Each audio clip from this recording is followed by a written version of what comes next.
শোকের ছায়া বিনোদন জগতে। প্রয়াত হলেন একাধিক জনপ্রিয় ছবির পরিচালক।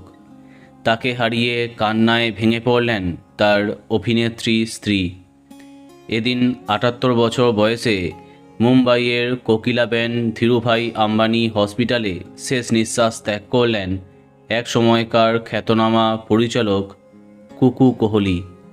হৃদরোগে আক্রান্ত হয়ে চলে গেলেন ফুল অর কাঁটের পরিচালক। স্বামীকে হারিয়ে শোকস্তব্ধ তার স্ত্রী তথা জনপ্রিয় অভিনেত্রী অরুণা ইরানি। বলিউডের ৯০-এর দশকে অ্যাকশন ছবি পরিচালনায় কুকু কোহলির অবদান অনস্বীকার্য। ১৯৯১ সালে সফল ছবি ফুল অর কাঁটের মাধ্যমে তার আত্মপ্রকাশ। এই ছবির মাধ্যমে বলিউড পেয়েছিল অজয় দেবগনের মতো তারকা। এছাড়াও হাকিকাত, সুহাগ, জুলমি, আনাড়ি নাম্বার 1, ইয়ে দিল আশিকানা প্রভৃতি তার জনপ্রিয় ছবি। একটি ছবির সেটেই অভিনেত্রী অরুণা ইরানির সাথে তার প্রেম হয়।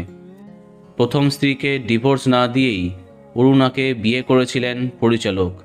সুখী দম্পতি বলেই তাদেরকে চিনত সকলে। তবে অনেক বেশি বয়সে বিয়ে করায় সন্তান নেননি তারা। আজ ওনার আকস্মিক প্রয়াণে শোকস্তব্ধ অভিনেত্রী অরুণা ইরানি।